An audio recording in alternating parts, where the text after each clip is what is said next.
presidente de la Fuerza Nacional Progresista, aquí en la línea telefónica.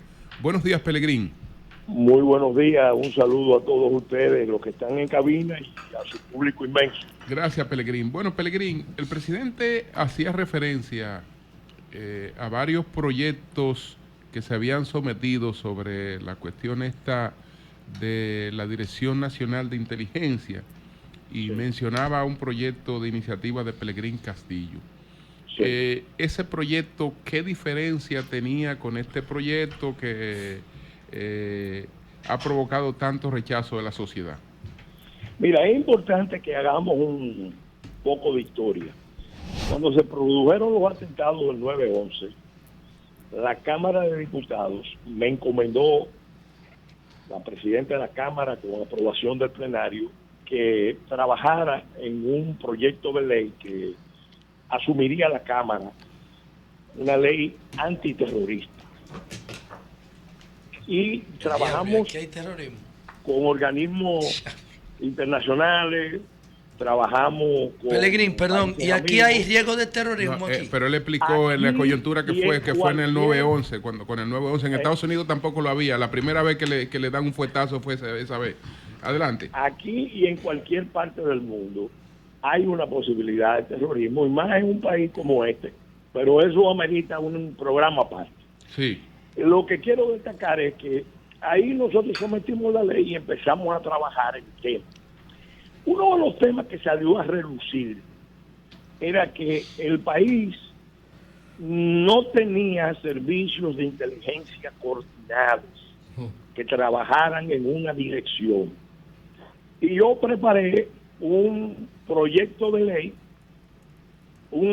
que lo sometimos a la discusión, especialmente creo que fue en comisión de coordinación de los servicios de inteligencia, el equivalente al Sistema Nacional de Inteligencia. Porque aquí todo el que conoce la historia de los servicios de inteligencia sabe que no trabajan, no colaboran, no tienen unas metas comunes. Eso es cierto. De Estado. Entonces, algunos cumplen más o menos con su función, pero eso no es bueno para el país. Entonces presentamos ese proyecto de ley. Con el tiempo, después de aprobar la ley antiterrorista, invitamos al DNI, recuerdo que fue el almirante Sigfrido Pared, y invitamos a las Fuerzas Armadas a la discusión del tema de la mesa de coordinación de los servicios de inteligencia. Y entonces, en esa discusión, ellos reconocieron que realmente era necesario, eso estoy hablando antes de la reforma constitucional, que era necesario que se trabajara en esa nueva realidad, porque había que fortalecer institucionalmente los servicios de inteligencia que existen, pero sin la regulación debida. Entonces, no tengo la fecha exacta, pero sí sé que tienen, bajo el liderazgo del almirante Pared, preparó un anteproyecto de ley que surgió en la mesa de discusión de la Comisión de Defensa y Seguridad, que encabezaba Elías Cerulle, y se trabajó con las Fuerzas Armadas. Recuerdo que estaba el general Payán Areche, de buena recordación, como jefe del J2, que preparó también las Fuerzas Armadas. Elaboraron, no sé si fue exactamente el J2 o fue el conjunto, elaboraron un proyecto de ley del Sistema Nacional de Inteligencia, de modo que eran dos proyectos diferentes. Cuando vino la discusión constitucional, como ya veníamos con el conocimiento de que había que fortalecer la inteligencia del país para anticiparnos a las situaciones de riesgo que pueden surgir, de peligro, de amenaza, no solamente de terrorismo, porque hay una cantidad de situaciones, por ejemplo, el crimen transnacional tiene capacidad de desestabilizar un Estado, y se está viendo ahora en Ecuador. Entonces, como existe esa situación, entonces en la Constitución, a propuesta nuestra, se estableció que los sistemas de inteligencia debían estar regulados por ley. Ahora mismo tienen una, bueno, ahora antes de la aprobación de esta ley, tienen una regulación, tenían una regulación muy laxa, muy difusa, muy poco conocida, descoordinados, incluso, lo cito como experiencia personal. En las elecciones del 2006 yo fui a Constanza a agradecer a un grupo, un movimiento de apoyo que nos dio buen respaldo en apoyo al candidato a alcalde que nosotros estábamos apoyando allá, que era del PLD, pero era un candidato que lo habíamos asumido con regidores. Y resulta que cuando fuimos a la reunión y le pedimos al grupo que nos apoyó, la mayoría eran jóvenes, oigan esto, que queríamos nosotros involucrarnos en proyectos de apoyo, de desarrollo a Constanza, y teníamos una serie de ideas en materia energética, en materia hídrica, etcétera, etcétera. Ustedes saben qué fue lo que nos pidieron la mayoría de los que estaban ahí, que le consiguiéramos tarjetas del DNI. Se atrevieron a plantearnos que le consiguiéramos tarjetas de la Dirección Sí, que ustedes lo engancharan al de DNI. Control de Drogas. Así es. A mí me pedían muchísimo eso en el Congreso. Y nosotros le dijimos claramente, miren, rotundamente no. Sí. Nosotros lo podemos apoyar como grupo para hacer las obras estas que la comunidad necesita, pero no es verdad que nosotros vamos a promover. Entonces, fíjate qué pasó. Yo le pregunté a ellos por qué, y ¿saben lo que me dijeron? Eso nosotros lo necesitamos porque tenemos que defendernos de las autoridades policiales o militares. Y una tarjeta del DNI no defiende. Obviamente uno sabe más que eso. Uno sabe que eso se usa para muchas diabluras. La primera diligencia que hizo Figueroa Agosto aquí, cuando vino en el 2002, recuérdenlo, fue ir a la Dirección Nacional de Investigaciones, DNI, y conseguir no cualquier tarjetita, una tarjeta con acceso al más alto nivel. Así es, le dieron una... Y Pelegrín, ¿cómo se llama el que canta cosa de flamenco? El Cigala. En una entrevista en España, en el periódico allá, en un programa de televisión, dijo: República Dominicana es un país maravilloso. Yo llegué, me dieron una residencia y soy policía.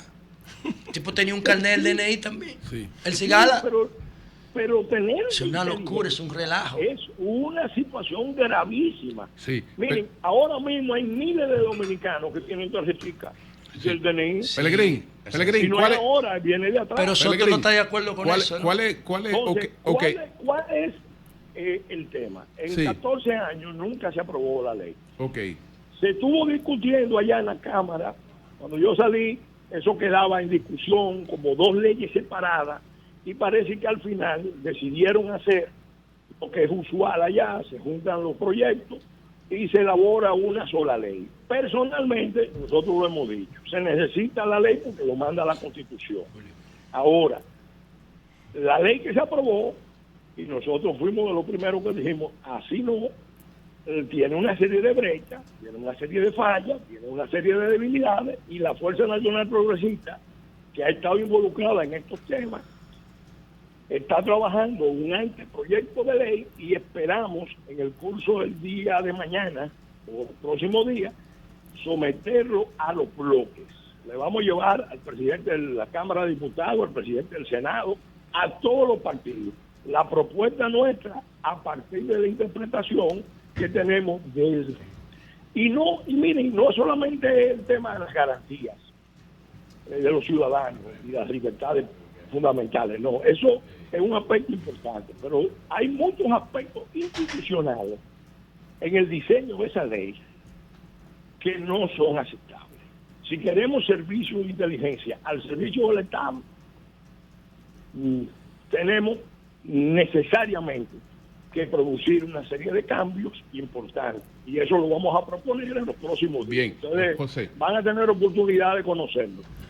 Por otro lado, Pelegrín, Sí. Tú eres el autor de la principal de la Ley 139 de 1997, Sí. que establece el traslado de los días feriados. Hay unos cuantos días que no se mueven. El de Duarte, que para mí es uno de los principales, se mueve.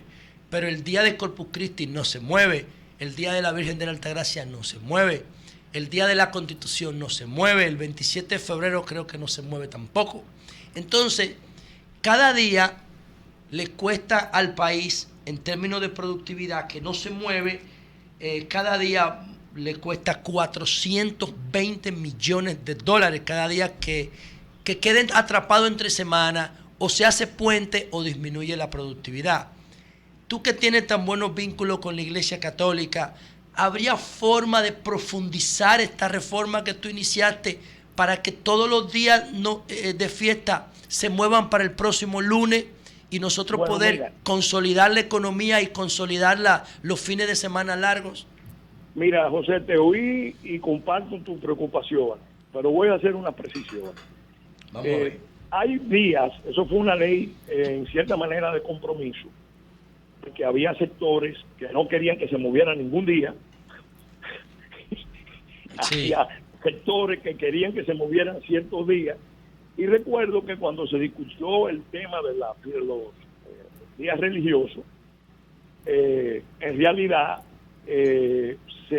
yo consulté con el doctor Santana Marcano. El cardenal no estaba en el país. Consulté con el cardenal Santana. Don Álvaro decía que ese era el mayor intelectual de la Iglesia Católica. No, y un doctor, presidente del Tribunal de Justicia Canónico del país. Y él me dijo, mira, en América Latina la mayoría de los días de Reyes, esos días se mueven al domingo siguiente. Esa es la política de la Iglesia. De modo que no tenemos objeción en que se mueva ese día. Con las otras fechas, yo quiero hacer esta precisión. En realidad la ley no mueve ninguna fecha. Ojo, la ley lo que hace es, y esta es la parte que nunca se ha Sí, cumplido, es verdad, ordenar que se celebren actividades alusivas a la fecha que corresponde. Por ejemplo, el día de Duarte pasado, ¿qué debió hacerse ese viernes? Ese viernes debió hacerse actos de bandera, actos a Duarte, en todas las escuelas públicas y privadas de República Dominicana. Eso debió hacerse. En todos los ministerios, en todos los cuarteles, en los centros de trabajo privados incluso. Actos breves, significativos, donde se reúne el personal, se levanta la bandera, se canta el himno dominicano, el himno a Duarte, se dicen unas palabras, se citan algunos pensamientos y ya se cumple. Entonces, ¿qué hubiera pasado si no existiera la ley el viernes pasado? Óigame, lo que hubiera pasado era que el fin de semana largo, que iban a tomar el viernes, sábado y domingo, pero nadie iba a celebrar como se tiene que celebrar, porque es con la memoria que tú celebras. Tú celebras los hechos, tú celebras las ideas, celebras las gestas. Si la gente está en la playa o en su casa, no van a celebrar nada. Entonces, eso es lo que nosotros pedimos. Ahora, esa ley tiene que reformularse para incluir fechas y para organizar un mecanismo que realmente permita eso que tú dices, de aumentar el número de días, pero que al mismo tiempo eso no implique que se celebre claro que como no se tiene que celebrar claro. la fecha. Inclusive se puede celebrar mejor, Pelegrín, porque se le puede crear incentivos en el presupuesto para esas celebraciones. Por ejemplo, invertir en que el Día de Duarte se inaugure una serie tipo Netflix, por ejemplo, presupuesto para eso o para la Virgen. Porque el Día del Trabajo, José, mira, el Día del Trabajo era una propuesta que yo llevé a la Cámara cuando se estaba discutiendo el tema. Es un día donde se tiene que entregar el Premio Nacional del Trabajo. Yo estoy de acuerdo con eso. Y en todas las empresas del país se tiene que hacer un acto relativo al tema del trabajo. Bien, doctor. Finalmente una pregunta, Pellegrín, aquí. Doctor, Sí. su opinión sobre lo que está aconteciendo en este momento en el vecino país, ahí el señor Philip abiertamente generando un estado, ¿verdad?, de conmoción interna, su visión de cómo debe abordar República Dominicana esta situación que se está dando allí. Mira, nada de lo que está pasando nos sorprende. Yo he dicho y lo reitero aquí, se trata de un crimen internacional de alta inteligencia que se viene cometiendo hace tiempo. Lo podemos seguir el intercriminis, y el objetivo último de esa situación que deliberadamente se ha fomentado, incentivado, prolongado, atizado, es detonar una crisis mayor y luego venir como en el 94 con una presión enorme sobre República Dominicana para la apertura de sus fronteras y la apertura de campamentos. Por eso no es una casualidad que el país haya elaborado con fondos del Departamento de Estado. En el año 2019 el Instituto Nacional de Migración elaboró el plan de contingencia de flujos masivos de migrantes. Búsquenlo ahora y léanlo ahora. Y no es una casualidad que el acuerdo de pre-checking haya sido reformulado y se le haya agregado un anexo donde pone la política de refugio y de tutela de República Dominicana bajo el control de Estados Unidos y de los organismos internacionales. Entonces, ¿qué debe hacer el país? Tú me preguntas. Mira, yo he dicho que esto no es un problema ni de un gobierno, ni de un partido, ni de un sector. Esta es una causa nacional. Es una causa del pueblo dominicano, porque lo que está en juego con esta crisis es la existencia misma del Estado. Estos grupos, y pudiéramos hacer un programa detallado, sí, esa crisis la están atizando, van a provocar incidentes en la frontera, probablemente también en otros puntos del territorio nacional, están en condiciones para generar el escenario de una intervención humanitaria. Acuérdense que en el año 1915 se produjo, en el marco de la Guerra Mundial, una primera intervención en Haití.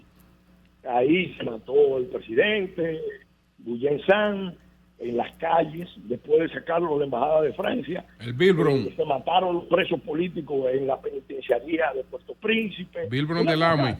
Tremenda. Y los norteamericanos intervinieron. ¿Qué era lo que estaba en el fondo de esa contradicción? El pleito entre Estados Unidos y Alemania.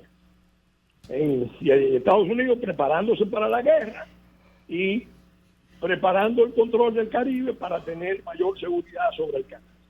Inmediatamente después, los mismos norteamericanos, de una manera u otra, se fueron involucrando en atizar las contradicciones internas en República Dominicana o en aprovecharlas para forzar la crisis aquí y con esa crisis facilitar la intervención. Entonces ahí apareció Desiderio Arias, que dio el pretexto, que se conoce y los americanos lo calificaban como un agente alemán. Sí. Y era el ministro de guerra, óigame, el ministro de guerra del gobierno del presidente Jiménez. Entonces, aprendamos de la historia. Ahora mismo, la unidad nacional, más allá de los partidos. Y era un hombre de valor, pero lo único que hizo fue preguntar por dónde vienen los Yankees y cogió por otro lado. Cuidado. Lo cierto es que todo el mundo creía que era para pelear por los Yankees, fue para correr, para que no me vean. Era un hombre de valor, pero bueno, verdad, ahí no lo demostró, no, a la hora de la hora no lo demostró. La verdad es que él fue el responsable de buena parte de la inestabilidad de ese periodo. Sí. Desde la caída del gobierno de Lili hasta la intervención. Entonces nosotros tenemos que cuidarnos ahora. Vienen unas elecciones. Y esta crisis de Haití está casi sincronizada con el proceso electoral de República Dominicana. Bien, pues muchas gracias, Pellegrín, muchas gracias. Bien, gracias a usted. Cambio fuera.